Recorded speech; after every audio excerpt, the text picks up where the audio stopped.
we had thought that we had given up.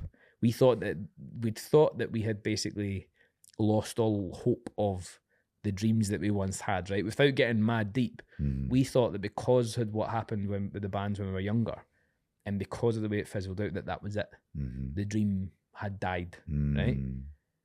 We seen a wee glimpse that the dream hadn't died, and actually the whole lot of us were like, no, we're still very much, the flame's still burning, like maybe brighter than it was before, because we thought we'd lost it.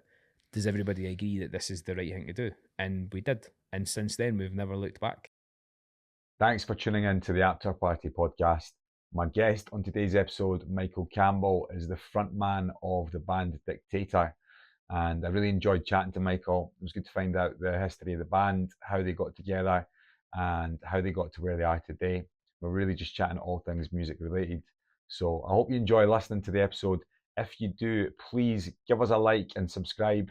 Feel free to share us with your friends or on social media. And please also feel free to leave a review. All these things will help us grow the platform. Also, check out our episode sponsors, Paradaiza. They're a cool Edinburgh-based clothing brand, and I'll provide a link to their website in the episode description in the show notes. So thanks for listening and enjoy. Good to finally meet you in person, mate. Obviously, we were kind of talking off camera there a wee bit. There's like some mutual connections between family and stuff like that. Yes. Maybe, do you know what? I'm going to mention this just now, right? Because you obviously don't know. Apparently, my dad and your dad were in a band together. Aye. Yeah. My dad's a musician as well and played in bands for years. And was it Easter in Panama, or was it? Was it maybe another one? Because I'm sure it was an aye. Was it Capital Models? Was it maybe Capital Models? I can't mind the name of it, but right. I just got this mad text from my dad, which is basically like, I remember when I was back in the day making music, and then there's our aye. That's right. So, that's right. They apparently played in a band together. My dad plays drums. Yeah, he's a percussionist. Nice. He's played. I mean, he plays other instruments as well, but his main thing is percussion. So he played in a band, and apparently your dad and my dad played in a band together. We'll need to verify that one, but I think that is. We'll get the name. That is the story. But normally, you're just basically, it's your ma that my dad refers to you as. Yeah. So your ma's laddie. That's who you are, right? Yeah. Never your own person, never your own thing. It's your ma's laddie who's doing a bit of the DJing. Anne's laddie. Anne's laddie. Anne's laddie. I does a bit of the DJ. I think he's a wee DJ. And then I'm assuming I'm the same. Joe's laddie. He's got a wee band. He's got a wee band, I think. It's really hard to kind of gauge when your ma or your dad say that to you because you didn't know what that means. Yep. You could either be a really successful DJ in your own right, or you could just be working for Coasters, which again, not the wrong way, but usually when my dad's like, he's a wee DJ, I'm like, right, what do you mean by that? Yeah, so what do you mean exactly? But it's nice to finally meet in person. Totally, man. mate. Nice to meet in person. I'd kind of heard about your band first, I think, through Exile, to be honest. Oh, really? Or, no, I'd heard about your band through my mum, but then I also heard about your band through Exile because you guys done some stuff maybe for like the Exile magazine or something like that a few years ago. Is that right? Years ago, man. They were a big champion us before we properly even started. To be fair, out of nowhere, there was a lass that used to work in the marketing team. Rachel, she used to kind of look for new bands and stuff like that. But mate, they were amazing to us. No right to be amazing to us, but they were basically just on the hunt for sort of up and coming bands who liked their style and stuff like that. We'd been shopping in Exile for years. And then suddenly, like, you wanted to do a wee feature? We're like, aye. I'm sure we got a few free like t-shirts and stuff like that, or at least discounted. And that was like, we were like, boys, we've made it. We might as well pack it in. It doesn't get better than that. But aye, Exile was the first time that we'd kind of got a wee bit of press. I remember seeing the feature because I actually worked in their stores for years. Did you? Yeah, I know Rachel. Rachel, and that's how I know Paul, because obviously you've got the Paradaiza t-shirt on as well. I'm suited and booted. Suited and booted, aye. I know Paul because Paul was my boss for years. Nice. But they're great, all great people. Are you sure? You want to say on the podcast, was he a baddie? No? Nah. Great guy, proper great guy. Like his new shop's wicked as well. Aye, that's what we've been in a few times, man. He's been amazing to us, even just recently and stuff like that. Really respect what he's trying to do as well. Definitely. Even when he talked about what happened with Exile and stuff like that and having to go and find himself again and stuff, it's mad, but like we massively back what he's doing and we like the stuff. The stuff's wicked. It's cool as anything, man. So where are you from originally then? Because I know you're from West Lothian, and obviously I'm from West Lothian as well, but whereabouts are you from? So I'm from Livingston. Right. The kind of the middle of West Lothian with nothing really happening in it other than a huge big shopping centre. But I'm from, I grew up in Howden in Livingston. That was a wee place I thought I was first from. But since then, moved to Bathgate, and I'm in West Calder now. You're staying in West Calder? I'm staying in West Calder. That's where I'm from. I'm from West Calder. Nice. Yeah, I'm from West Calder. Where are you staying in West Calder? So I'm up maybe don't give your actual address. It's up the Doctor's End. There's a wee bit tucked away there. So it's, we love it, man. We love our house, but I didn't see myself landing in West Calder, but that's kind of perfect for what we want, man. But yeah, nice. So. That's ideal. So what was your introduction to music then? Like, obviously I know of your band now. I've been listening to your stuff recently, been following what you've been up to, but I'd kind of like to know a wee bit about the story of where you began with musically. Where was your musical journey, or where did it begin, and how that kind of developed into you then becoming the front man for Dictator. Yeah, man. Well, basically, so my whole life, I've kind of, my dad was in a band, right? So that started off that thing. I guess I didn't realise that people's dads weren't in bands. That's like genuinely, that's the easiest way to explain how you end up doing these things, is that you didn't know that other people didn't do the thing that you were doing. So for me, my dad, he was in a band, and I kind of always aspired to that. He would let me hear his old songs and stuff like that. And I guess from a really young age, I took a sort of massive interest in, like, he had a wee Casio keyboard. I could sit there for hours, man, just sitting on this keyboard, and I was just fascinated by it. I had the wee bossa nova beats and stuff like that, and like, I reckon, see, if we do an album or anything, I have to use one of them. That I've still got, my dad still got it, so I've still got access to this original keyboard that I kind of first started learning on. I think they started to notice I was getting right into it. So I got some lessons when I was about maybe 9 or 10 for a year or two. And then I preferred playing like football and stuff at school. And I was like, I'm not way to do like music or anything like that. Loved it. Still continued it, still persevered with it, but didn't really want to go down a formal approach. Now I'm like, you wee dafty. You know what I mean? If I'd just stuck with like piano for a couple of years, everything would be so much easier now. But kind of from that moment, I was always playing music. So I was always that was my outlet. I could sit there when I was about 10 or 11. I got my first electric guitar. I started listening to bands like The View, Arctic Monkeys, and suddenly I could play what they were playing in the couch in the living room type thing, and I was like, wow. And I genuinely could have spent, they always say this thing about the 10,000 hours, and see, between the ages of like 10 and 16, I reckon I was like 10,000 plus.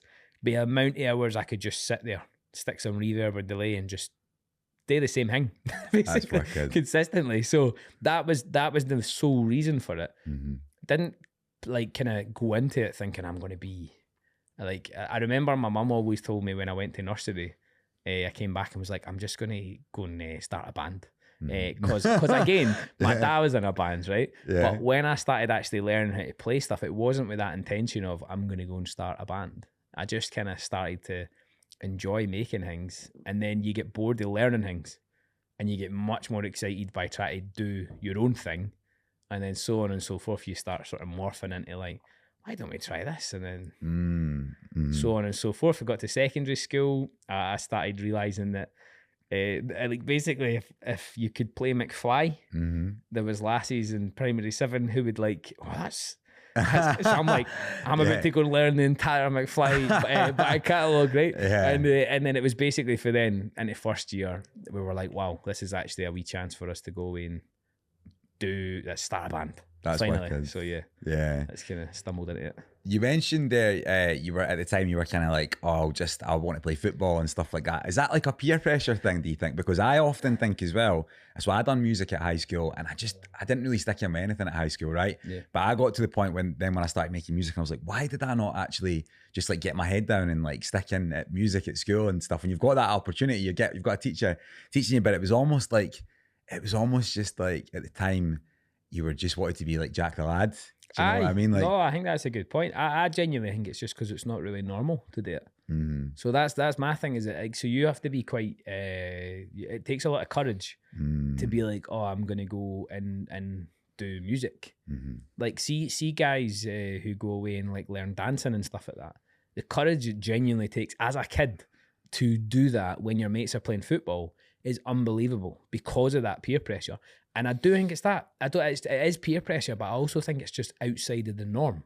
So anybody you aspire to be, like, I mean, I aspired to be Henrik Larsson, right? So that was my, again, a lot of the guys who like start coming into the norm to look up to, and you start going like, oh, I want to be like these guys. Well, it's quite hard to find, unless like, obviously what we ended up doing is really identifying with loads of bands and be like, oh, this guy's cool as anything. But that wasn't until much later.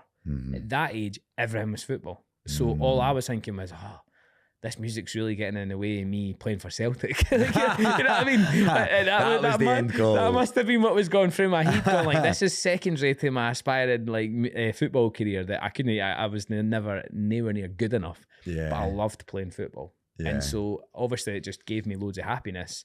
Whereas music was quite hard to. There wasn't like a pathway there, maybe. I didn't feel it was my tribe either, if you know what I mean. I don't know if you ever felt like that, but I didn't feel like it was my tribe. I felt like I was actually going in and I was getting put into a category of genuinely ultra talented musicians who had been learning from the age of like 5 or 6 how to play the trombone or the trumpet. And back then it was such an alien thing because it was almost looked down upon, whereas these wee guys were so talented. But I actually think a lot of them stopped pursuing their own talents because they felt a little bit isolated from it. So I guess it's probably that, mate. It is peer pressure, but I also never really thought I was a musician back then. I was just, I liked playing the keyboards and the guitars. Yeah, it's a funny thing that, right? I sometimes think where some of the decisions that you almost have to make at that age, boys probably in particular, were just not mature enough to actually make those decisions, you know? Nah, I think we should maybe be given like an extra couple of years just to like mess about before we go into high school. And I think that would be a good idea, to be fair. Play British Bulldogs or something like that. Exactly. But no, I think it's probably a bit of everything, but I'm just glad I persevered enough and I still pursued it. I realised fairly early that I was passionate about it, and I was like, this makes me feel good. And I reckon it was enough of it. What's mad, and we'll probably touch on it later, is that what I thought it was versus what it is. Like I'm probably living my dream, even just at the sort of micro scale that we're at just now, of what I thought it was to be successful at that age. But it's different. It's different, and it's quite cool to kind of do these things. But never did I think back then that you'd be here than now. You know what I mean? I didn't go into it with that. I just like playing the guitar. You were doing it for the love of it. Really. It wasn't like, genuinely. And then there wasn't an end goal in sight. I think. Don't get me wrong. I was ready to like leave school, and tour the world with a band. That was my. I was like, I know. I'm like. I also think sometimes at one point, genuinely about 14, 15, The View came into our lives, and that was probably at the moment where I was like, oh, these guys from Dundee are away, like they're just like famous musicians. So like, I'm just gonna leave school and I'll just go and become a millionaire musician. Still waiting on that. I don't know if those guys are millionaires. Nah, I know. Might be. But again, in my head, that's how it worked. They just got their money and they got to do music full time. So that's it. That's the dream, right? If you can do what you love for a living, what does it say? Love what you do and you'll never work a day in your life. Wicked band. I remember seeing them live. I think it was at the Liquid Rooms in Edinburgh. It was about 2006 or something like that. My big cousin and all his friends were really into them. And I went to see them, and they were great live. You mentioned them a couple of times there, and you mentioned the Arctic Monkeys as well. Yeah. Can you remember going to like your first gig, going to something like that, and can you remember like the feeling or the experience of it? Was it a big inspiration for you at that point, going to gigs like that? So probably. So my first gig was Calvin Harris. Right, cool. At the Liquid Rooms. Cool. He was touring Acceptable in the 80s and stuff like that, right? Yeah. I loved it. I came back and I'd had a keyboard at the time. I'd got a better keyboard because obviously I was mad into it. And I basically learned all stuff. And I learned, so that was my first sort of realization that you could use synths and stuff and what synths were. And I was basically editing. I wasn't just using the sounds, I was editing the sounds to try and get them to sound like Calvin Harris. And I remember my brother-in-law, he's been with my sister for years. And he was like, honestly, I came in to see you like 3 days after the Calvin Harris gig. And you're like, what's this? And I'm just playing. And he's just like, what you did? How have you learned that in 3 days? And I just was like obsessed with this. Like, oh man, he was so cool. Like, just like watching the whole backing band and stuff like that. And it had a huge impact because actually I'd went from enjoying music. That was at the age where I was like, oh, these guys are on stage doing this thing and people are like in awe of what they're doing. And then basically every gig since then for a long time was like, I want to be up there. Every single gig I went to, I was like, I want to be up there. Yeah. There was never I'm so glad. I was like, I want to be up there. I want to be up there. I want to be up there. And I just, see, the mad thing is that I wasn't, not in like a at all cost way, I just loved the idea of what they were doing. And I was like, that's the life, that's me, that's what I want to do. That's how, you know what I mean? And so so it had a massive impact on me. That's amazing. So at that point, you're obviously like learning to play other people's stuff. How did that then develop into you starting to jam out your own ideas and write your own lyrics and stuff like that? To be fair, I think that everybody starts off a process with learning. Any musician, even if you're in a sort of like local band, moving up the ranks into other bands and stuff like that, I think you start off learning covers because that's kind of all you know. You didn't, I mean, you didn't know how to do your own thing. And the mad thing for me is that like right now, I could not sit down and learn another song. I really struggle with that because when I sit down, I'll just like, it's like valuable time. So I'll just try and record another tune, or I'll try and muck about and do my own thing and stuff like that. But I think what ends up happening is you learn these songs, you learn how to play them and perform them. Then there's like a penny drop moment where you go, why don't we try our own stuff? But you have to realize you're terrible. Like you're terrible. You're actually terrible. Yeah. And you somehow think, right, there's this mad thing when you grow up where you think that learning the theory of it will somehow impact your God gift talent, that you're just going to pick it up and be able to write the best song in the world. And you see a lot of this thing, and I was a bit like, it's always that way of like, I'll not learn how to write a song or not care about writing a song. Instead, I'll just go and write a song myself and it'll be the best song that anybody's ever heard. Yeah. It's terrible. Because it doesn't make any sense. You're a bit like, what? What's mental though is that you start, without realising, by learning songs, you start learning the concepts of how to do all that sort of stuff. And I think that like, you just probably get a wee bit, why don't I give this a go and try my own thing? And then as soon as you do one, it's like a tap turning on where you go, oh guys, we're better than Active Monkeys. You know, sitting 12-year-old playing this terrible tune going like, this sounds much better than any song Active Monkeys is ever released. Not, didn't they? But it's that kind of thing of like, you just start falling in love with being able to do your own thing. And I could write a song about this. I remember the one thing for me was there was a Muse song, and I can't remember the name yet, but it was like a specific part. So I don't know if you do this when you listen to songs, but there'll be like a middle eight, and it'll be your favorite part of the song, as in you could skip the whole song and just listen to that tiny wee nugget of the song on loop. And I remember there was a moment with a Muse song, and as I say, I wish I could remember the name yet, but I was like, oh, I could do this. I could just pick the best part of the song and write a whole song that I personally think is class, just like that. And I was like, oh, I'm just going to do that. And then it was just like that. You start going like, oh, so I could make it sound like the best parts of the songs I've ever heard, or the things that I'm really attracted to. And that was the moment where I was like, oh, this is actually really cool. That's wicked. So I think that's you just start falling into these patterns. That's really cool, man. Where did you guys all first meet then? Obviously, there's some of the other guys on here today. There was going to be a couple of you jumping in, but where did and they've let you down? Am I right in thinking some of the other guys were in a band first? Is that right? So there's 2 and 2. So there's 4 of us, and basically me and Joe, the bass player, who was working and got caught in traffic, and he's let me down. Yeah. But he basically, we started a band together first. It was just me and Joe. Yeah. And we must have been 12. Do you want to know what it was? We actually played together in the St Andrew's Chapel in primary 7 on guitar, singing like Shine Jesus Shine or something like that. And that was our first performance, right? And the 2 years done it. And the 2 years were obviously like, that's a bit of us, that. So we decided in first year to start a band together.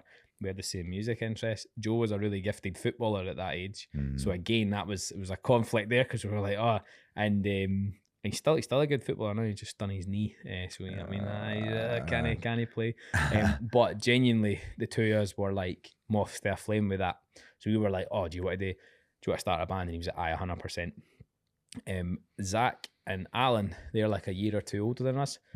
Just a year, I think, actually. They were in another band.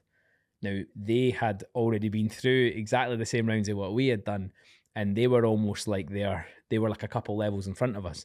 So they were when they were 18, or they were playing venues that we couldn't even get into and stuff like that. So they were our sort of first viewpoint as to what it was like playing in Glasgow. They supported Las Vegas with that band. Wow. So they were genuine. That was miles back, and it's like we were like, oh wow, we went to see them. We were at Campbell, and it was like, this is unbelievable. And it was just, it all started kind of, the bands that we had, it's not that they fizzled out as such, it's not like anything dramatic happened, but there's a point where you just go, are we going to keep doing this, or are we no? And basically that had happened to either band. There was another band that basically had asked me to play keys for the first transmit, right? And I was like, of course, I'm saying I'll play whatever you like. So I just sat with a tambourine, pretending to play the keyboard, basically. The greatest time of my life, man. And what basically happened is this band called the Phantoms, they got me in almost like a session musician, like, you come in and do this for us. I'm like, I'll join for a wee bit. Learnt all the songs and stuff like that. Zach was actually playing guitar for them. And then at one point, the drummer couldn't make a gig. And of course, Zach was like, well, I'll speak to Alan, who does the drums. You want to come in? So basically, we played for a wee bit in that band, right? Joe has his own, he's got a couple of bands and stuff like that. Joe, it was at music college as well. He was just away living his best life. So we'd known each other. This wee nucleus had started to form. And then we'd done what we'd done with that band. We got to play Transmit. It was phenomenal. We got to play Party at the Palace. And live the rock star version of it, as in like got steaming, being wee idiots and stuff like that, and you're like, oh, like rock star. And then we left the band because we weren't really in it. It was just like, oh, you guys continue. And then it left us in this wee space of like, that was a bit of us, that. But we'd been burned in the past with what we'd done. So we came and we were like, we kind of sat at dinner. I remember we had like it was like a meeting, mate, where we basically said, we'd like to start something, but we have to be all in.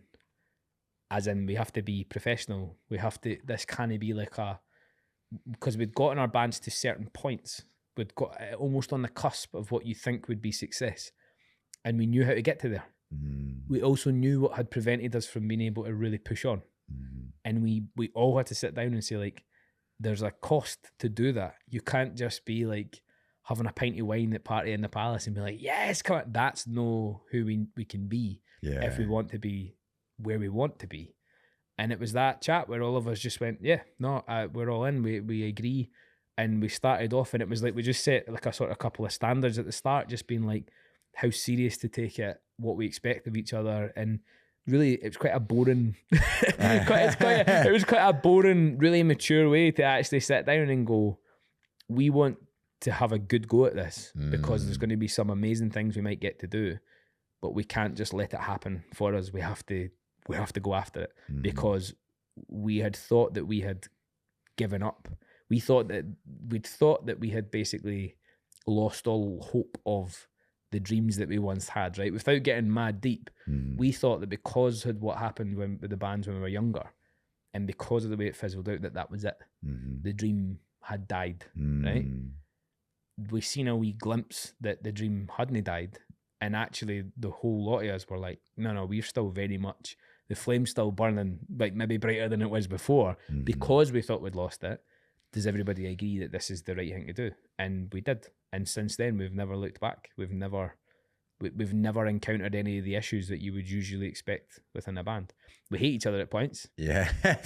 3 or 4 days in a van together, you'll hate each other. Of course you will. Like, I mean, like anytime we drop the gear off at we get back to the van, drop the gear off into the cars, and I'm like, right, I love you to bits, but I didn't want to speak to you for 7 days. So, it's like that. But outside of that, it's proper. Like we just love it, mate. We hustle for it, and it feels that you're kind of in a group. You're not doing it for yourself. You're doing it for the whole lot of us. So that's wicked. That's really amazing. You're proper a team working together, and it sounds like you're treating it like, people, musicians and like artistic people and stuff like that probably don't approach a lot of the stuff that they're working on in the same way that, like, a sports team or something would approach it. It sounds like you've almost got like, right, this is what we're doing. Like, this is the schedule. It needs to be like project managed almost in a sense. And I suppose having a go at the first time round in the other bands that you were with was probably a really valuable learning experience in some ways. And I think as well, like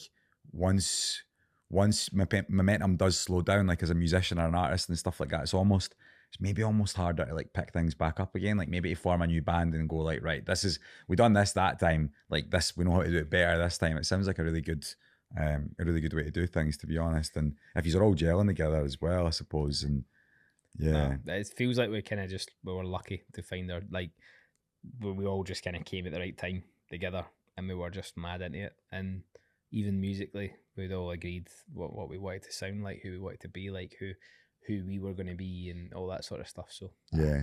Who are some of your influences then? What other acts and artists have inspired you or influenced you? So like it's really individual, which is cool. Usually when we do an interview, I'll bam them up by putting the wrong thing. Like I'll just say like Alan hates Coldplay, right? So anytime if you ever see any interviews with us at festivals or anything, I'm like, Alan loves Coldplay. Like he said. So usually we'd bam them up, but genuinely we've got quite an eclectic sort of musical taste.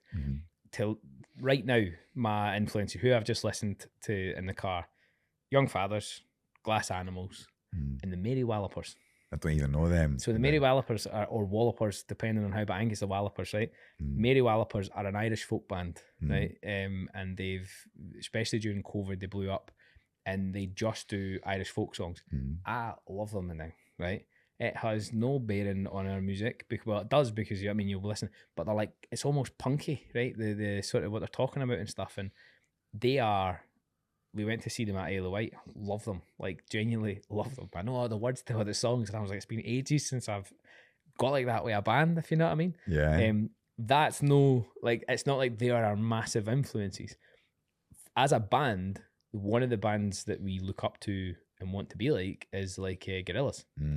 So Gorillaz, right? And now we said this a few times, and we're like, oh, Gorillaz are a sort of inspiration. And folk are like, if you listen to our stuff, you're like, no, really, like, no, really. But if you actually, Gorillaz, how they collaborate, the genres that they hop, the sort of process of like, he created like a brand outside of the band. Like he made this sort of wee animation version of a band that was just so cool. And like that is one of the main things as a band. We're like, yeah, no, we're into that. Me personally, I'm probably more like your Glass Animals and stuff like that. Joe's got quite an old fashioned like he's mad into like I think his favourite band now we'd say the Kinks, right? But he's mad into like 60s, like that type of era of music. So am I. Like, I mean, I was, but he loves it. He could play all the bass lines for it. Yeah, his bass probably sounds a lot more like that, but we love it, right? Zach came from a proper hip hop background. So his was the injection of hip hop and exposed me to a lot more than I had ever been exposed to, right? I had no idea. And actually, he had a massive bearing on who we sound like now, because like it's hard because you don't want to say you're a hip hop X, Y, or Z because you're a bit like, we're no. But we do have a massive hip hop influence. If you listen to any of the BPMs of our break beats and stuff like that, the toppers we use, the even the fills and all that, they are all like hip hop based breaks. That's it. That's what cool. That's the core of what we create is hip hop based breaks with our version stuff on top of it, right? Alan's again quite eclectic. Right now he's into country music, and I say that seriously because he was his wife. She's been to a few country gigs, so she's basically tagged him along, and I actually think he's getting into it because he is. But I didn't realise how big country's getting. So like I thought he was bamming us up, and actually no, like the country's taking over. It's huge now, right? Beyonce's just put out a country album. I mean, it's massive. But he's no into country right now. He's into it. His main inspirations like probably a little bit more rocky, right? So like just like without naming any bands, it's just that's very much his sort of background. I think altogether we've kind of like, I'm more synthy, Zach's more hip hop, Joe's got these mad like 60s bass lines, and then Alan plays these mad like rock version of the drums. it's great. It's just this wee sort of fusion of like, right, cool. But it makes it hard to describe what music we're making. Yeah. Because we don't really have like a style icon that we're like we don't want to just sound like the Gorillas, like Gorillas, you know what I mean? So that's probably a good thing. I mean, that's a good way to describe it, as like a fusion of influences, and it probably gives you a bit more of like a unique and original sound as well, if there's that many different influences involved in the way that you're writing. You mentioned obviously one of the boys is like really influenced by hip hop, and he'd kind of exposed you to some hip hop as well. I'm a big hip hop fan. So who do you like, or like what sort of eras do you like? So see, like, it's personally, it's not so much about like the individual. It'll be like he puts on like a Biggie record. Yeah. He'll break down what it's about. Yeah. What he means by what he's done. And suddenly the songs that I'd heard take on a new sort of there's a new wavelength and meaning there. Yeah. Right? So it's not so much that he's exposed me to a track or anything that I hadn't heard. It's the viewpoint, the lens that he's given me. It's changed it all. And suddenly I'm like, oh, this is actually class. Personally now, because of him, there's newer artists that I'm starting to really like go to. So like, see, like Little Sims, like she's amazing. But she's wicked. So it's not like I'm like, you know, the beef with Kendrick Lamar and all this. Yeah, right? Kendrick Lamar and Drake beef. Yeah. So Joe's mad into this as well, by the way. Joe's mad into hip hop. He's no just like started. Joe's into everything. He follows it. Aye. Yeah. But they're telling me the breakdown of all these tracks. Yeah. And they're watching them play them live, and he's like, he's played this 3 times because of this, and this. And it's like, that's the exposure for me. Yeah. I would never have heard any of these beef tracks. Yeah. I would never have, in my own little bubble, right? Watching Kendrick Lamar at the doing his Glastonbury headline. Yeah. I was there. Were you actually? I was there, yeah. Yeah, I was there. It was amazing. See, it's amazing. That took on a brand new meaning for me because of them. Totally. So it's like, I'm able to like properly listen, and it's not like I'm attracted to one singular artist. It's not like I'm like, oh, I'm a huge big Kendrick fan. It's not like that. It's just that now I'm like, yeah, like I could happily go through a big list of hip hop songs and be able to listen to everyone. Where see before I maybe would have been like, oh, this is a bit, you know what I mean? Yeah, for sure. So it's just allowed me to almost be part of that one. They're really into Scottish hip hop. That's cool. Now I've not got into Scottish hip hop yet, right? And I think it's because of the accent. Like just it's pure personal preference. But they have like kind of sent on some phenomenal albums and stuff out of some Scottish hip hop artists that I'm like, yeah, you know what, actually this is cool. So they're like on the ground with like everything. They just love it. Yeah. They just love to love it. Anybody you could recommend? I'd be interested in checking some people out. So I'm not going to say it on this because I'll likely get it wrong. Yeah. Because there's a couple that they either like or didn't like. Right. Okay. Okay. so I'd rather not, but I will. Yeah. I'll send over a wee list. You recommend me? I recommend because okay, cool. Like because Joe's kind of there's a few that we've kind of spoken to maybe feature with and collaborate with and stuff like that. Yeah. And again, it's just it depends. Yeah. Yeah. And I didn't want to do them an injustice. I didn't want to see the wrong one. Yeah. So I'd rather. No. Yeah. Fair enough. Yeah, to be honest, I know the Kendrick Lamar and the Drake beef. I've kind of loosely kept up with it.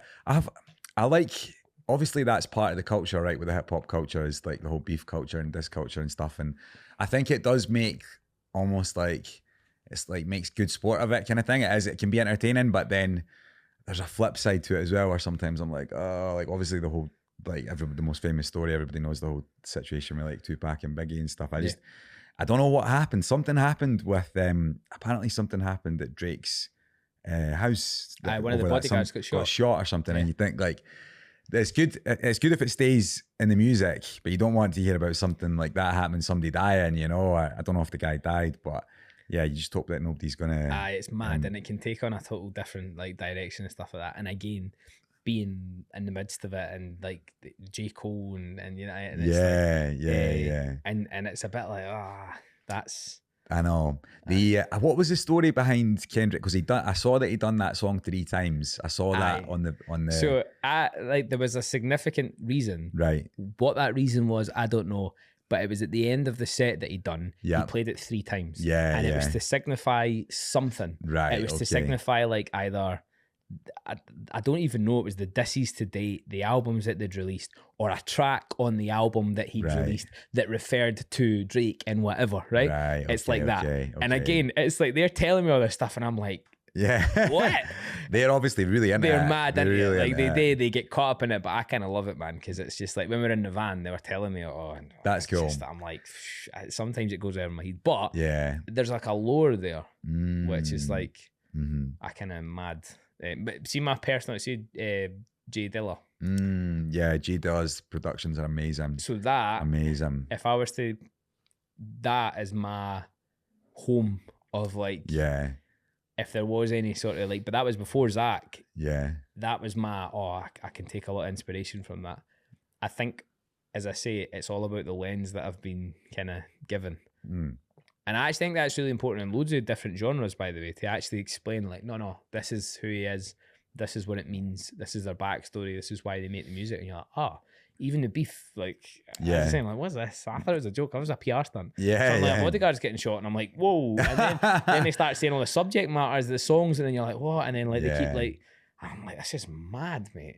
But that's a really good point, talking about getting the perspective on it and like seeing it from a different lens. I feel like when you go and see a band live, and then when you listen back to the album again, like Young Fathers, for example, who we'll touch on for a good reason, but once I'd saw them perform their most latest album live, then when I listen back to it, I'm hearing the tracks in a completely different way because I've seen the performance, and their live performance, I mean, like for me, they're probably the best live act in the world at the moment. I think just won an award, by the way. They won it. Did they? Nordorf Robbins, I think it is. Oh, did they? They basically won the top award for live performance. Really? And so they should as well. To be honest, they're just so unique, and like the stage presence and everything, they're just unbelievable to watch live. Like I've seen them a couple of times live now.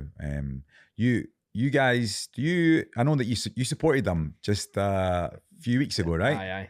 Aye. How was that? So before this, I'd like to preface this by basically saying there's a band called the 86 VTs, I think it's called, which are a combination of the guys from some of the guys from the Maccabees, right? We went to see them at Whistle Binkies in Edinburgh. It was a tour bus outside, and Young Fathers were on the tour bus. It was part of a BBC Radio 6 festival. I think it was Independent Venue Week. And me and Zach were like, man, that's like our dream support slot. Yeah. If Young Fathers know who we are, we'd be fine. That would be us. If Young Fathers had heard of Dictator, we would be like, count us in. That's us done. Like, we would be more than happy with that. Yeah. They've been like idols of ours, right? Because of what they do and how they do it. The blend of all the different genres, how they make their songs, the production of the songs, the live show, the sort of industry recognized like accolades that they get for it. They're very well recognized at what they do, and it's like, it's amazing. Yeah. We got an email 3 days before the show saying, all right, do you guys fancy supporting Young Fathers? And it was genuinely, mate, it was just after the Isle of Wight festival. We were on a come down, and it was just right back up. We were like, what? We had no chance to even think about it. It was genuinely, I can't describe how good it was, because it just ticked so many boxes. Like, we met them, they're super nice. The best thing about the day was the whole backstage get up, because obviously it's where Tom Jones and Shania Twain were and stuff like that. Oh, this was the nicest, most Gucci like backstage hang I've ever been in my life. It was like fresh salmon on the catering tent and stuff. Really? Like that. And we were like, what the hell is this, man? Because like, we've obviously been exposed to it, but we know where we're at. Yeah. We've still got to graduate. Like, we've still got a while in front of us, and we have to just keep going. But to meet them, to be able to see them, to be able to play, it was on a huge big main stage, like the same size as like Transmit main stage. Here's us just turning up, playing our tunes, and I was like, this is unbelievable. It was one of the coolest experiences I think we've ever had. the fact that it was Young Fathers, Yeah. I don't think it's properly sunk in yet. Yeah. Because, how could it? Like that whole week, I was down in London for work, and basically, mate, I just had the album on loop. Yeah. And I actually like weirdly loved them even more before we started playing, because I'd been listening to this album and listening. And I was like, when I got to see it live, I was like, wow. The mad thing with Young Fathers is my wife she's not mad into them. Mm-hmm. Which again, totally respect, because I'm like, some of the songs can sound repetitive when they're on the background. Mm-hmm. As in like, she'll just hear the drums and she's like, what is this you're listening to? And I'm like, no, like that. Whereas I'm full, like, you know what I mean? I'm up full. I'm hearing every single part of the song. And I'm like, this is the best song I've ever heard in my life. After seeing them live, she's like, oh, I'm in this. Because it's like tribal. Yeah. See, when you get there and you hear the drums. It is. And you see the way that they look and the intensity. Totally. And you're just like, Yeah. oh man, I'm all in this. Like, it's so cool.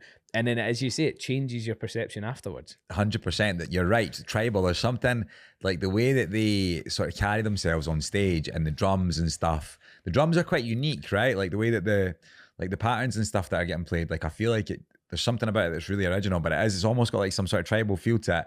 And the way that those guys like move about on stage, and girls now as well, because there's a couple of girls that are also like sort of backing singers now. So they have a singer, and then there's a few backing. Yeah. But there's like, she's like a lead singer with them. She's a lead singer with them now, right? She's part of the band now, because I don't think she was always part of it. I don't think.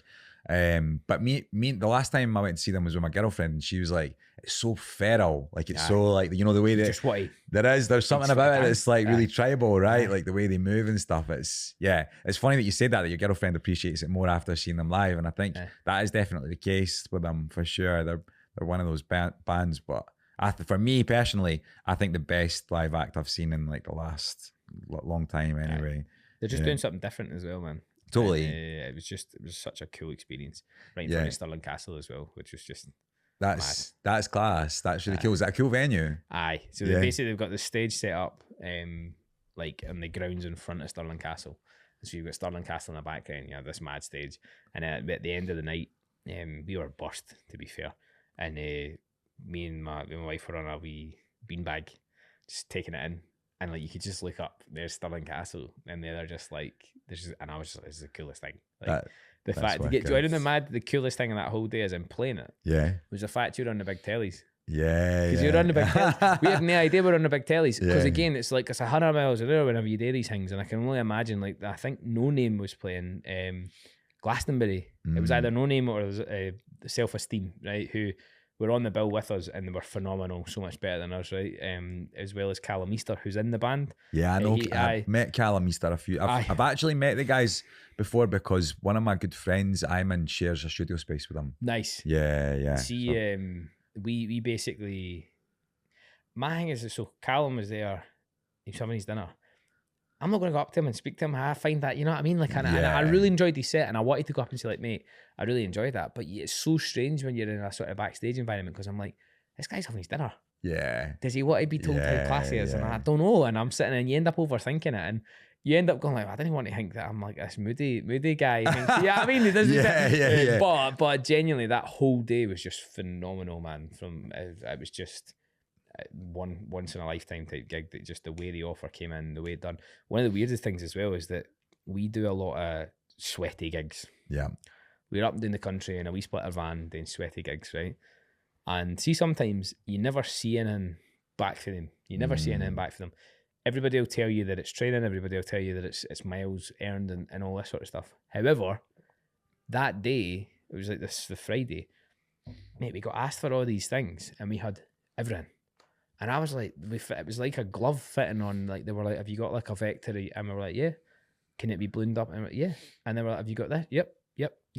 And I was like, oh, this is mad. I was like, we've had these questions like 1,000 times over. Yeah. But it just meant that we had a press kit, we had a logo that we could put on the poster, we had blah, blah, blah, blah, blah. And I was like, we had a booking agent, we had a manager, and I was like, this is mad. Yeah. Because it was the first thing that dawned on me that I was like, oh, we're no... Even 2 years ago, the wee fannies who were like, going to gigs, it was like, oh, this is like we're like an outfit. Like, it was even just the way that we accepted it. And I was like, we're like a professional outfit here. What the hell's happened? How have we got to this point? And it's mad how it just creeps up on you. So it was so cool to see that. But we didn't, you never get ahead of yourself with stuff like that. Yeah. It was a cool experience. Not there on merit, right? as much as like we say, like, of course, that we've done lots, but we were so lucky that, because I think they curated it. And Aloysius, he'd came up to us, and he was so nice. And he was like, I like your tunes and stuff. He's like, my sister's into your tunes. That's cool. So I met his sister, and I was like, I shook her hand, and I was like, I'm eternally grateful to you, by the way. I was like, I don't think you realise just how grateful I am that you like our tunes. And she was like, no, your tunes are good. I was like, all right. That's like, no compared to your brothers, but I mean, so, but it was cool, man. That's wicked, man. That's really cool. It was a cool day. Yeah, really mad. Really cool. I want to backtrack a wee bit, right? Sorry, I got ahead of myself. No, you're totally fine. No. I wanted to know about that, so I wanted to ask you about it. But obviously, we spoke earlier on. You were saying that you guys kind of made the conscious decision, like after being in other bands, you went, right, we're going to really go for this, and you got together and kind of set expectations. You were saying, how did that get to the point to like where you are now, supporting young fathers, playing at festivals? You've got an album out. The album came out. EP. It's just an EP. There's 2 years ago. 2 years ago, right? Okay, so you've got quite a lot of music out now. Aye. So how did that get from the point of you guys going like, right, this is what we're going to do, to becoming signed and playing some of the big gigs that you're playing festivals, having so much music out? I had to see, to be honest with you, like it feels like each time you get through a stage, you didn't realise you were in it. You don't realise how you done it. Mm-hmm. You just kind of keep doing what you're doing, and it feels like momentum starts to grow and stuff like that. And be similar in your world where there's momentum, and it sometimes makes you get ahead of yourself. It's almost like you're in I will answer the genuine how we got to it, but see, sometimes it's like you're in a wee boat, right? Mm. And every now and then a wave will just pull you up, but then you're alongside a big cruise liner, and you're like, look, we're alongside the cruise liners now, and then you're like, look at all the wee boats.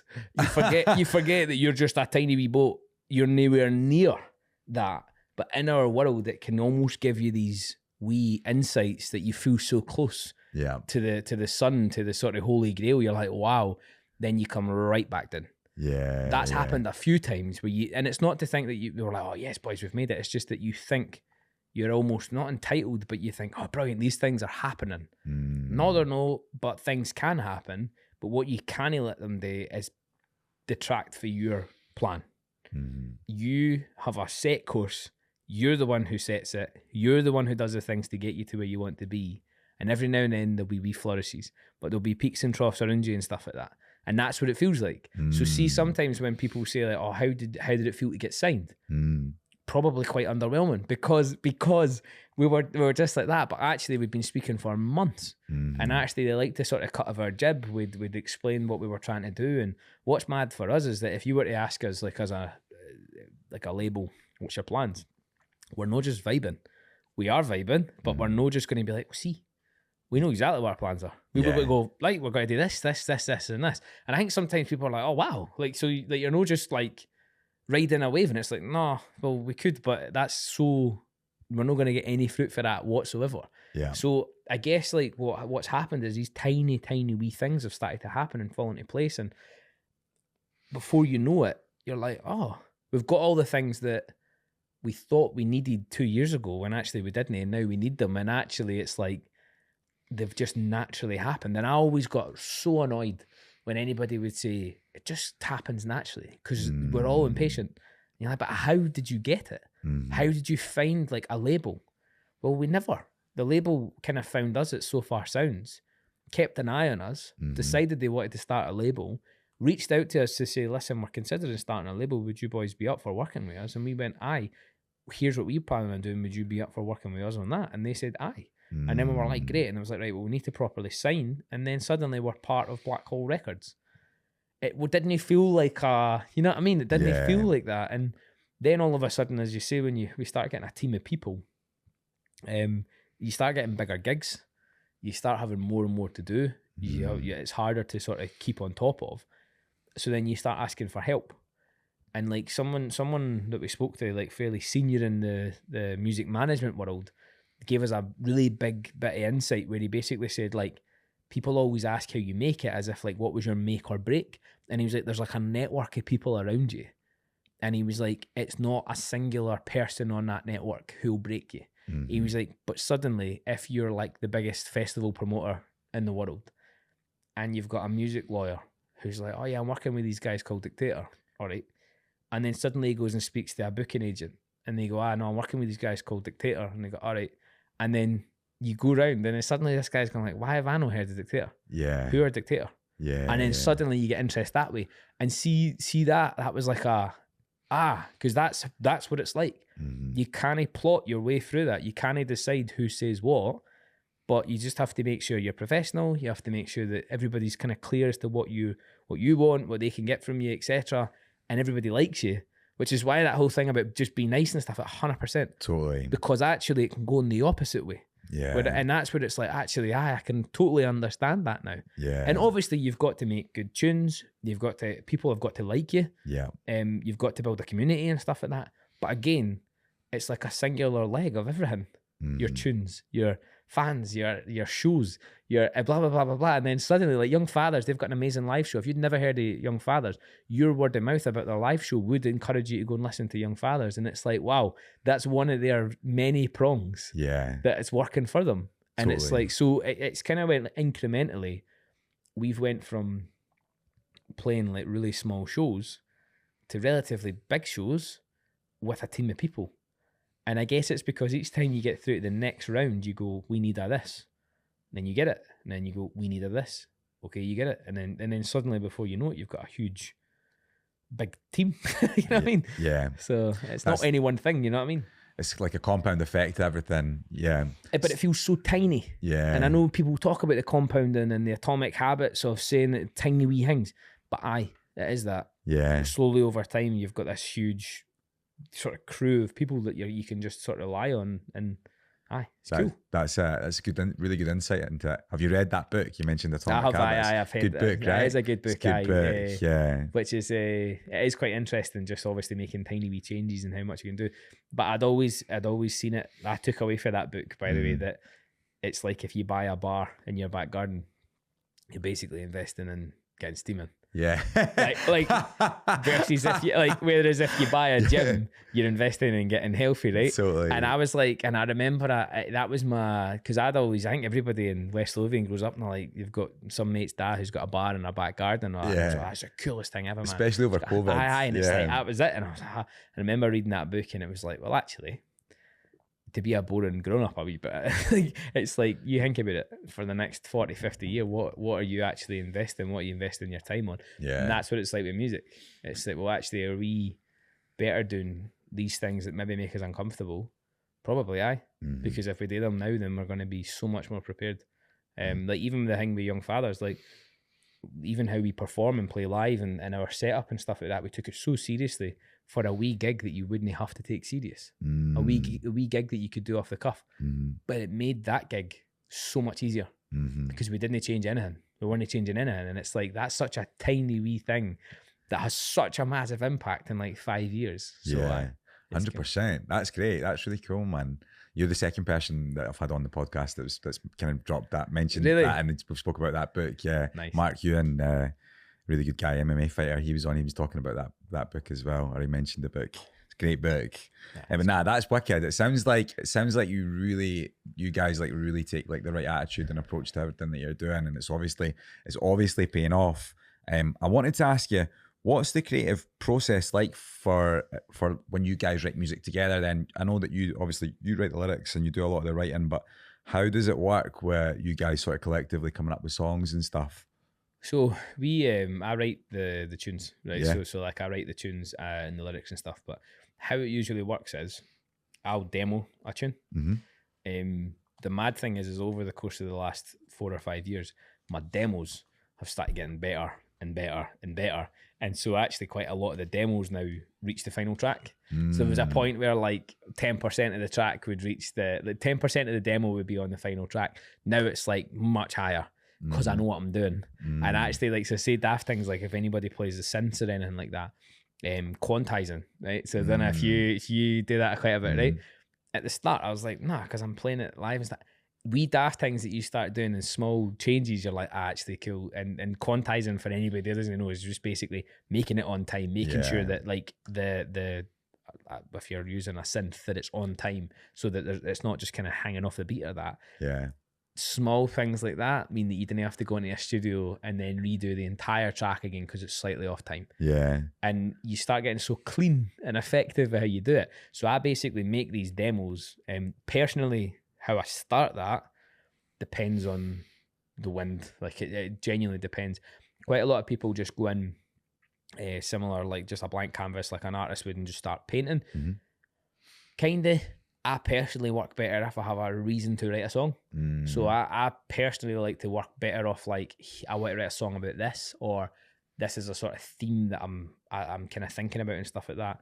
I think often with who we are up here, especially in Scotland, etc., you want to push away your artistic thing because you're a bit like, I'm not that guy. I'm not that guy. You know what I mean? It's like you almost completely brush and gloss over being artistic and what you're trying to say and what your art is and stuff like that, because you're a bit like, no, like because your mates in the pub are like, what are you talking about? You know what I mean? Yeah. And so it's so hard to actually say that, like, no, there is actually a deeper meaning behind what I'm trying to create.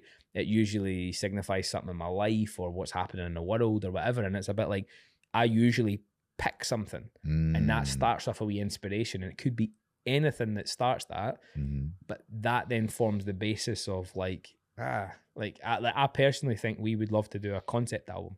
That would be my dream. Wouldn't do it for a first album, because I think if you've done it for a first album, you potentially lose the room. Yeah. You know what I mean? Like, I feel like you've got to kind of earn the right to do it, but we've chatted a lot about it, and I think that that's kind of how I would write a song, having a sort of a story or a theme or something you're trying to convey with it, and then suddenly it just informs the rest of the song. Once I know that, my personal sort of start is like, I find a beat. Mine starts always with a beat, and I just find a beat. And mate, I'm genuinely talking about going through all these breaks. It's such a level that it's probably unhealthy, where you're just I'm just sitting with my headphones and just going like, and then just next, back up one. I quite like that one. Oh, next, I can relate to that. Next. And then you find, and then suddenly, no matter what day it is, no matter how you're feeling, something clicks and you go, that's the one. Yeah. That gets popped in. And then you go, right, where beats and stuff like that, we've obviously got Alan. Yeah. But from a demo perspective, I'd usually take a break. I'm getting mad into sampling now and being able to wedge a beat into how I want it to sound. That's cool. That's been a total learning curve for me and stuff. And taking instruments but sampling them is a mad thing. Like, I'm really, really into that, and that's something that Zach's, to be fair, been pushing for a while. But that's like, that just sparks this wee, I don't even know how to describe it, but I just start going off. I just go off on one. Yeah, you almost like follow a thread, the creativity kind of thing. Go. Yeah, and yeah. I've got a usual, like, I've got a couple of song patterns that I would try and, like, you have to think about choruses, verses, pre-choruses and stuff like that, but not just for the sake of it.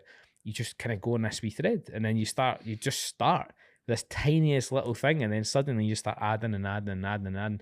And sometimes I have to stop and send the boys it before, because sometimes I'll send them everything. Yeah.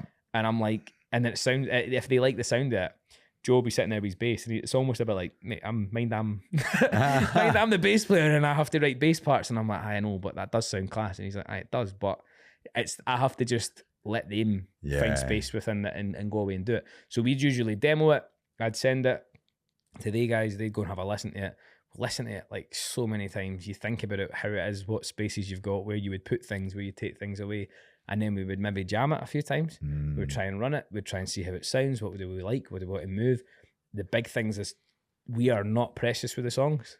So if you were a producer and you came in and went, I hate that chorus, I would not take offense. Yeah. I'm like, great. Yeah. Amazing. Let me go and write a better one. And I feel that sometimes there's a bit of snobbery with people's own, this is my thing. Yeah.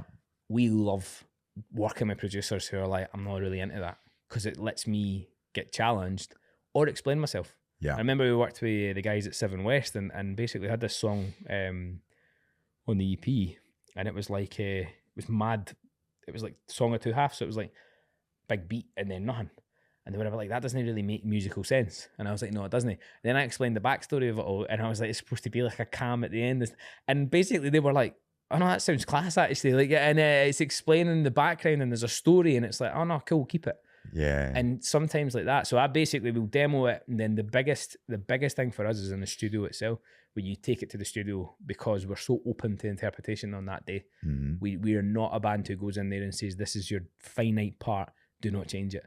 We almost like that first section of demoing a track and deciding what we want it to look like is the first sort of concept of it, but we leave enough in the studio so that when we go in and record, we've got loads of space again. So that, I mean, we're sitting with the vocoder going like, can we do this? Can we do that? Half the time we'll go and listen to it 2 weeks after the studio and cut half the stuff we've done. But it's fun. It's for the greater good of the track, right? I can totally, like, I know what you're talking about with that. I've collaborated with other producers over the years, and I think when I first started making music, I was that, well, no, but I wrote this bit and stuff, and you've got to just be like, do you know what, like clinical, like that crap, let it go kind of thing, and for the greater good of the song. But I was going to ask, what do you use then? So you're obviously jamming on stuff in the house. Do you use Logic or Ableton? So I use Logic, right? Use Logic, we've just got Ableton Live, so we can program synths and stuff live. Ableton's like another language to me. I have no idea how it works. My biggest fear with Ableton is if anything goes wrong, I can't sort it. Logic is my home. I have tried. I looked at Pro Tools. I looked at, because that's another thing, talking about atomic habits. Being realistic about your future, you're probably better swapping to Pro Tools. Because Pro Tools is used in a sort of setting where you're properly a recording engineer, and a really professional house usually uses Pro Tools. So I'm like, I should probably, especially if I see a future of, I want to do my thing, and then maybe I want to write and produce after.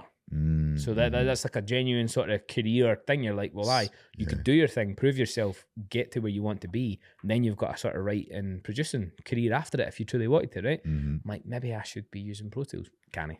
No. I hate it. No. Logic is like, it is literally like a paintbrush. I use Logic. I'm so intuitive. And because it's all I've known, I'm so into it. That's the thing.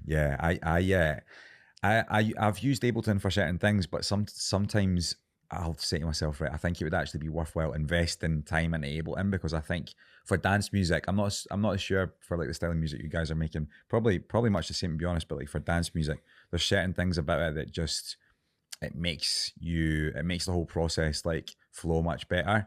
And I sometimes think it would be worthwhile investing time into learning how to use it better. But then I think I could invest that amount of time in it, or I could just like write another couple of tracks in Logic. Do you know what I mean? It's that toss up. I know. But maybe I should be taking the atomic habits approach. Like it's investing in your future. I watched that Mark Ronson breakdown on how to write songs, right? And for programming drums, Ableton is top dog. That is the perfect one. Alan uses his pad quite a bit. So see if I use hip hop drums or a hip hop break, we can take the break and put it onto his pad. So suddenly that was the biggest, like, oh, we can play hip hop beats. Without, so suddenly we're like, oh, amazing. Ableton lets you do that so cleanly. In comparison. I also seen a thing with Ableton where basically you can match, so you can get it on Ableton, program the drums in, but program Alan live playing to the drum pattern you're on. That's the sort of stuff with Logic where it's like, all right. I know. The sampling's so much better in Ableton as well. I find like the sampler works so much. It just makes things much easier for you as well. So you were talking there about writing tracks and sort of having an idea about the thought or the feeling of the track or the message that you're wanting to convey. I really like the latest single. It came out a couple of months ago, right? Almost Famous. Almost Famous, aye. Maybe you could talk to us a little bit about the lyrics of that track, the lyrics that have been written for that track, and maybe just like some of the lyrics in general from some of the influences behind some of the lyrics in general with your music. I think that from a sort of lyric standpoint, it's quite hard to explain, as in like I've always struggled to get what I mean, but it's like a lyrical realism of it. I always imagined with the song that you were sitting in a pub, and usually, so the track's called Almost Famous. It's hard to get like satire across in a song, right? As in like, I'm no saying we're almost famous. It's just that way of like sometimes with your family and friends, uncles and aunties, who'll basically come to you and say like, you're on BBC Scotland, aye, so that's you famous now.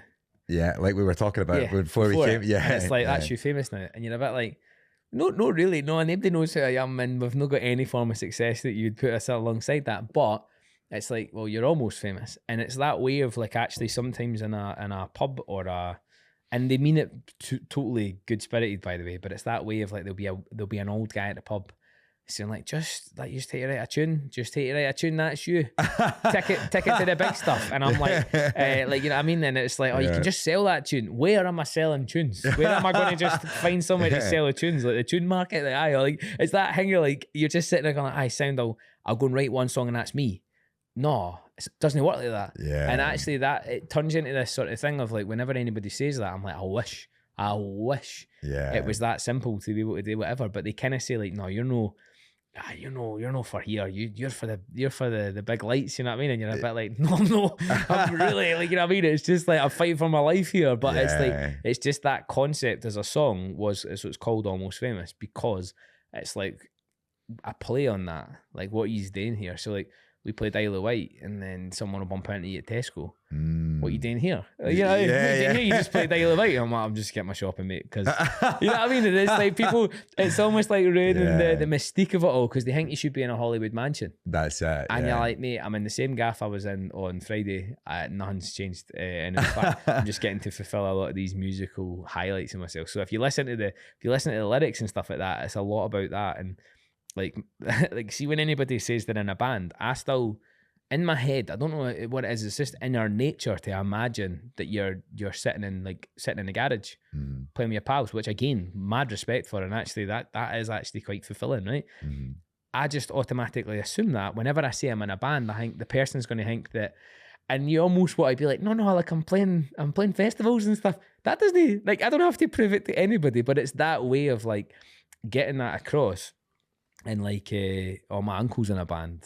Oh, my ex is in a band. Like, Anne's lad, he's a wee DJ. Like, and it's those conversations we've always heard, man. And like, I've got 2 nieces, and so like, there's a line in it. It's like, my uncle's in a band. I can play some of his tunes and that. And I'm like, that must be what it's like. Yeah, I mean, like, they're saying, oh, I bet your uncle's in a band and stuff. You know what I mean? It is like, and so it's just, that was what the concept of the song was, and it was just that way of like why are you here if you're almost famous? And then. Gonna go in that way. It's also it's just kind of, it was a chance to be able to kind of, similar to like, you know how the Streets, or the lyrics that they use for that, it's that. It's like, it's just trying to be like, does this work for us? Does it allow us to see what happens? But you're also really worried that people might take it literally. But these guys think they're almost famous. No, we're not. We're actually not saying that. We're saying people say that. You know what I mean? So if I'm honest with you, I actually picked up what you were getting at with the song. Nice. Listening to it, I was listening to it the other day when I was going to pick my girlfriend up, and nice. I think that clicked with me. So hopefully it has clicked with other people as well. Fingers crossed, man. Fingers crossed. But it's done well, mate, and played it at some of the festivals and stuff, and people seem really into it. So like, just chuffed.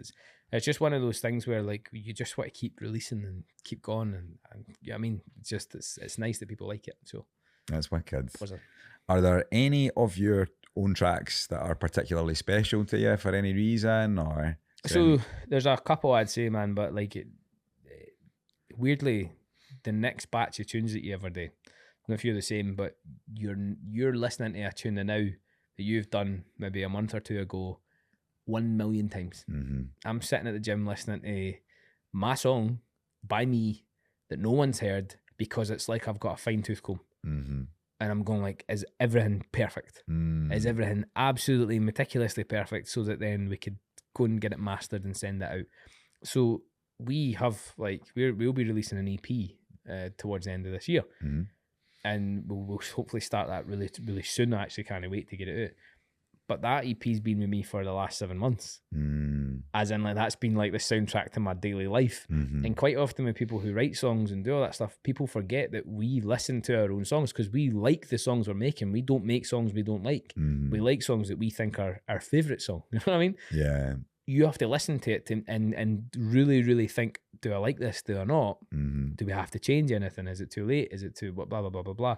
And so actually, there's a tune that we've not released yet, but it's kind of, we lost our dog at the start of the year, right? And so, no, it's all right, man. It's just, but it's something that, like, he had cancer, and it was quite fairly traumatic, mate. Like, it was one of those things where it just, like, it was, pet loss is like, if you're, I mean, like, I've my mum's got a Labradoodle, and I feel like he's my dog as well, and they do become your best friends, best mate, right? And we had a song that we called Finn, Fin. That we'd named after him. He was called Finn, And basically there's a track that's coming out in the EP that basically just kind of my version of grief, like just in what it is and stuff like that. And actually I think it's weirdly quite, I think, sad sounding, but it's a nice track to have, if you know what I mean. Like we've got Finn, which is like a mad sort of party type song that we finish with and stuff, and that's an amazing thing that it's named after my dog, you know what I mean. But I think the latest batch now, because of what it means right now, and maybe it's just because it's raw, it kind of signifies something more.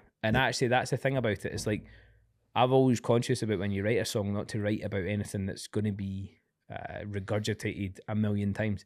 So I actually think sometimes people can, especially if they're really, really sad songs, my way is like, well, imagine you had to sing sad songs every night for the next 30 nights. And if it was at a particularly traumatic point in your life that you want to let go of, how can you do that? How can you let that go without doing that? And I've always been really conscious, but actually how I've written it allows me to kind of, it's what I wanted to say, it's how I felt, but it's actually like, it's just a nice way to close it, if you know what I mean. Yeah. And so actually that's probably my favourite now that no one will hear. Yeah. But yet. But I can't wait to get it out there, man. So it's almost cathartic. Would that be the right word? Cathartic, yeah. But you know what? I know my whole thing is that like people try and like write a song in a certain way, and I'm like, you can't really. You just have to do what you feel at the time. And genuinely, it's like I think people forget that it's just a representation of what it was at the time. And so like you know what you know, you felt what you felt, you are what you're at the time. So then you're able to just, it's like a wee window, totally, and then you move on. And That's it's like, yeah, I mean, it doesn't have to be the best song ever. It's the best song at the time. Yeah. You know what I mean? And it's like, so I'm looking forward to releasing that one, man. It's one of my favourites. I'm looking forward to hearing it as well. It's that's interesting. What you were saying there about the little window of time. I almost feel like that with writing music, and like obviously I don't write lyrics in the music that I make, right? But the titles will definitely reference something that's happened at like that point in my life. But I also feel like that as well. I was talking about this with one of the guys in the gym the other day, and I think this is maybe less the case now, right? Because people listen to Spotify and stuff and they don't buy CDs. But like I'll listen to like Dr. Dre to The Chronic 2001, right? And I'll be like, that is just such a flashback to a certain period in my life when I was like a wee guy. It just takes me back to that period. And I think, I feel like you build attachments to music in that way, where it's like looking back at like a period of your life. But when you're writing music as well, it's probably even more so, you know. It's probably, you'll hear it in a few years' time and you'll remember exactly where you were when you were writing that, what you were doing, like what was going on in your life, you know, where you were living at that time, for example. It's really cool. It's nice sometimes. It's good and bad, because as I said, you can sometimes get caught up in it.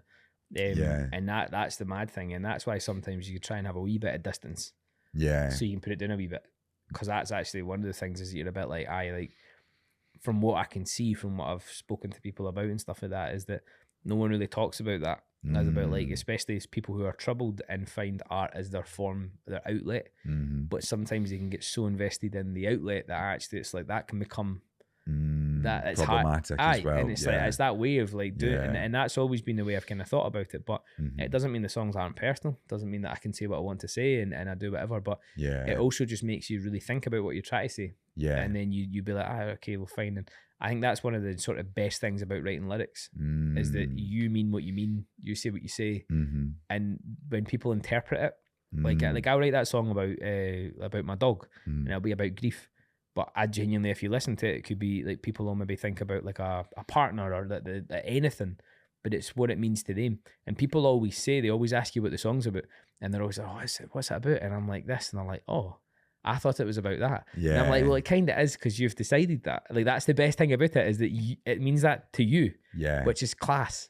But that's what I love about some of the lyrics and stuff, is they have these double meanings, and people are like, oh yeah, so you mean this? And I'm like, no, but that's a much better. You know, totally. I wish I'd meant that, because that sounds class. But so it's cool. That's the best thing about writing lyrics. 100%. That's so cool, and it's totally true. I mean, there's certain songs like one of my friends was talking to me about Paul McCartney's Blackbird, and he was telling me about the meaning behind that, and I was like, I can't remember exactly what the exact meaning is, right, and what it was written about, but I was like, I've heard that song so many times, and my interpretation of what that means is completely different. Like my emotional attachment to it is like completely different, but that's super cool. That's what it's about. And I think I think that is the case for so many tracks. Like it probably happens so much, and people do have their own interpretation about it, and it's a super cool thing. Like it's really cool. There was something else I was going to mention there. Oh yeah, you talked about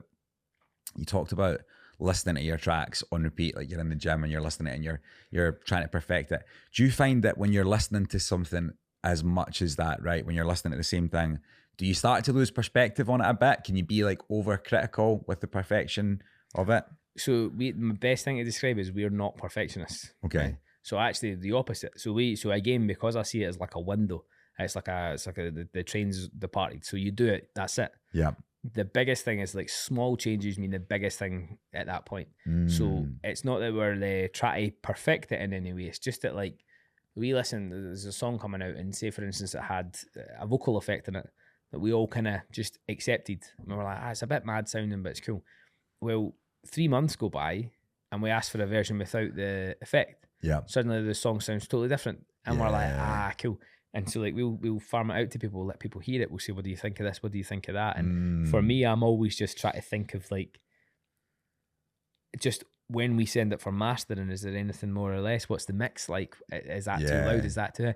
And honestly, I think you can probably overthink it, but our easiest sort of detachment is usually it's gone. It'll be going. Yeah. So there's only a window up to a certain point where it's like, right, you just have to go. You just have to send it. You've got to put a cut-off date in it. Yeah. So it's totally. kind of that. And it's actually just making sure that there's no gotchas there that I'm like, I need to do this. There never is. And even if there was, I would be fine if there was, because I'd be like, no, that's cool.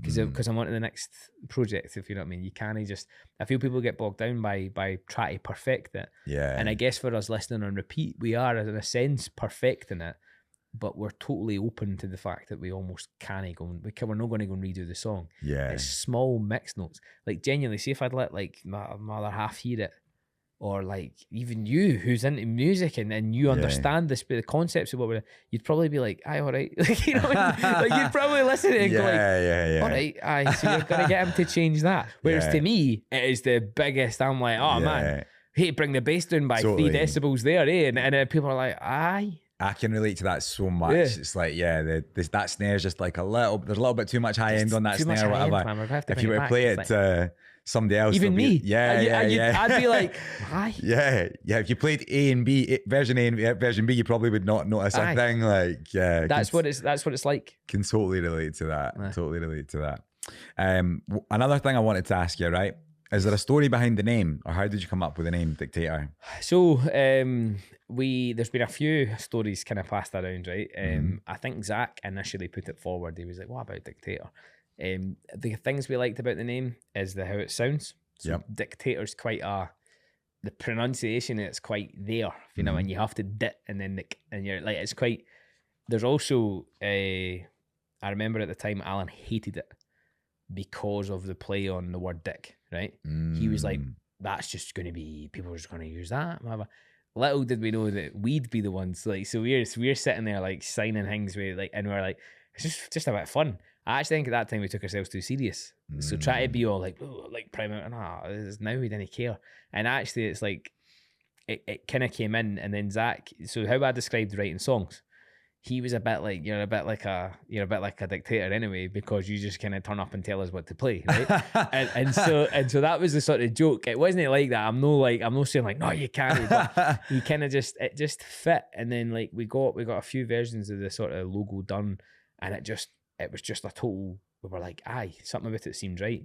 And I think like the name itself, a story will build, you know what I mean? Like, it's like there's been multiple reasons for it, like, oh, Michael was a dictator, like I wrote songs and stuff like that. But I actually just think at the time, we personally felt an affinity to that, because we were like, at the moment at that time, we were like, no, we don't want to just be like another indie band that we were in. Yeah. We want to be different. We want to be like, and obviously Dictator, we're not trying to be like a dictator of any scene or anything, but it was different. It was like you want to be a standout, you want to be this. And so I think that was what we were kind of drawn to. The name, the branding massively helped us, because we were like, we just loved the logo. And almost like always with this stuff is, it doesn't matter what anybody else thinks. You can only go on what you think, and you can only go on what you like and what we like. And suddenly we were like, yeah, we like this. we like the name, we like what it means. And Alan came round eventually. You won him over. We won him over, Yeah. just. But I think we won him over by saying like, that's fine, but if you don't give us another name by the next 2 days, we're called Dictator. That was it. And it was like, I have nothing else to give him. We're like, cool, Dictator it is. So yeah, I like it. It stands out. No, it does stand out. So you mentioned earlier that you were thinking about maybe collaborating with some other artists. You guys have a track with Bemz, Yes, right? we The do. rap artist. Obviously, Yes. we were talking about hip hop earlier as well, but just wanted to know, how did the collaboration come about, and what was it like working with him? What was the experience like? So with Bemz, right? So with what we do, our BPM, right? Without getting boring for a second, our breaks that we usually go off of as a song are like a natural sort of bop for a DJ to come in, or sorry, a rap artist to come in and be like, right, actually, do you mind if I do a few verses of this? The nature of what we do means we can stretch out songs, we can give them a few verses. If you want 4 verses, we can give you 4. If you want 8, well, whatever. So live, we can collaborate. And that's our dream. We're not in this to be like Mr. Ego, like we're the best of everybody. No, we're in this to collaborate with people that we personally didn't think we ever could. I couldn't have collaborated with Bemz if I was in an indie band, like a full straight up indie band. Yeah. What we've created with Dictators suddenly allowed me to be able to collaborate with people like Bemz. That's like being another world. And suddenly I've went like, oh, this is possible now. So with Bemz, we've known him for years. And basically we're coming up in the same waves. And again, going back to that thing, is like certain things were happening, and before you know it, we were bumping into them. And basically it's one of those things where you bump into them once, then twice, and the third time, and then the fourth time, it's like, how you doing, mate? Oh, we see you here. What's happening? Blah, blah, blah. And we started talking to him. Zach especially, he really gets on with Bemz, like privately. Like they've got a really good sort of like friendly relationship and stuff. And with this song in particular, I remember we wrote it and I was like, this would be amazing if we could get somebody to write a verse for us or something. And he was away on tour with the Snuts. And I'm sure we just punted it to him. Just went, mate, we've got a track. It's got space for a verse. Do you fancy it? And nothing for about a day or two. Suddenly he's in the airport and he's wrote this wee verse for it. And he's like, what do you think of this? Sent it to the group chat. We were like, oh man, that's like that's the coolest shit we've ever heard, if you know what I mean. Like, not only that, it was like, oh, it fits. Our music fits. Like shit, we've actually found. And I was like, oh boys, this is absolutely class. So we loved it. I think he kind of was into the track as well. And we said, listen, mate, we've got studio time. We're releasing an EP. We want to release this track as part of it. You interested in coming in? And to his credit, he came in. He said, of course. Said, of course, cool, man. Hard to tie him down now because he's big time, right? Yeah. But it's like he's busy. He's really, really busy, man. And it's like we just caught him at obviously a golden period of time where just before he started to take off, man, we were like, and he's still like genuinely still brand new ways and stuff like that. Yeah. But we were in that just moment of time where just before he shot off. So glad we got it. Probably now we'd be like, no chance. But it was just an amazing opportunity. And when it was as well, it was proper, like just it was really pure. There was nothing. We want to try to gain in for it. And see, like the moment that you stop trying to gain in for your music and try to do it, it's amazing. Yeah, it's one of the coolest studio days I think we've ever had. The whole lot of us. That's wicked. Like hearing someone properly go to town. I remember at the start I was like, I'm going to have to tell him to. Oh, there you go, I'm losing my hat. I was like, I remember at the start I was like, I'm going to have to tell him to like go to town with this because I told him the deep meaning of the song and whatever. And he was just so quiet, timid, just like, yeah, man, yeah, cool, man, cool. Boom, track started. It was just like fucking venom for the studio, for the booth, and we were like, wow. I think the whole lot of us stood up and we were just like, shit. Then then obviously you have to clean it up and stuff like that. It was one of the coolest studio days I think we've ever had, man. That sounds wicked. That sounds proper cool, man. Good experience. He seems like I've never met him, but I've listened to him on another couple of podcasts and stuff. He seems like a really nice guy as well. He's got good energy, mate. Just good energy. Puts out so much good energy. And he's just he's brilliant. That's super cool. I saw, Zach had sent me over like some bits of info and stuff to have a read over, and I saw on there that you've been shown some love from the famous Scottish actor Robert Carlisle. Yes. Robert Carlisle? Yes. What's the story there? Basically, mate, this Robert Carlisle he used to do these like Sunday tunes, right? So he was living over in Canada, I think it was. And mate, I was at golfing with Joe one morning. We gets a tweet for Robert Carlisle saying, big into Dictator. We're like, what? Robert, like, Begbie. Aye, and we were like, the Robert Carlisle, and Zach had a Begbie t-shirt on one of our first ever shows at So Far Sounds where we met Blackhall Records. So and it was the one where he's like that, and it's like, yeah, and we were like, actual, is that? And it was like, aye. And then see, since then, mate, he's championed us so many times. He's putting us on new music playlists and stuff like that. And to be fair, he does it with a lot of new bands. But aye, just like seeing someone like that know who you are. We were like, wow. That was one of those waves where you're like, class. Robert Carlisle knows us now. Totally. And being Scottish as well, like, he's iconic, right? He's iconic. You obviously Trainspotting, Begbie. That was so cool. Full Monty. I mean, the list goes on. That's out of nowhere as well. We hadn't sent him music. We hadn't done anything. Yeah. Someone had sent him music and he'd listened to it and liked it and then tweeted, not even retweeted, just tweeted of his own accord by getting a Dictator band. I'm like, what? That's wicked. That's really cool. You've obviously had a fair few gigs going on recently. We spoke about Young Fathers when you were over at Isle of Wight Festival as well. What's coming up? What's on the horizon? And what's the plans? I know you said that you have got things planned. What are the plans for the future? So we've got another festival, Truck Festival, which is down in Oxford. Huge big festival. That's in a couple of weeks. Really looking forward to that. We will probably we might have a few international gigs. We'll see, nothing concrete yet, but there's been a few talks where it's like, wow, we could maybe be playing in a few different places, which would be phenomenal, man. I think personally for us, right now is a hard time for touring. So actually, it's hard because I feel like it becomes a self-fulfilling prophecy sometimes where people be like, oh, it's a hard touring environment, so no one wants to tour, therefore there's no crowds. And because people are almost in it, and it's like one of those things. But at our grassroots level, man, it's hard. It's hard to get out there and do it without spending loads of money. And it's not even the fact because I would happily spend loads of money. It's taxing. It's you're losing money sometimes, and it's a bit like, oh, this is quite difficult. And especially for us, we didn't want to compromise on putting on a big show. We're not trying to become millionaires off this thing. We're like, genuinely for us, that we're trying to, if we run a show, we would have a massive production. Like, seeing Young Fathers playing their shows, there's a reason that they're class. Like, the production that they put on is phenomenal.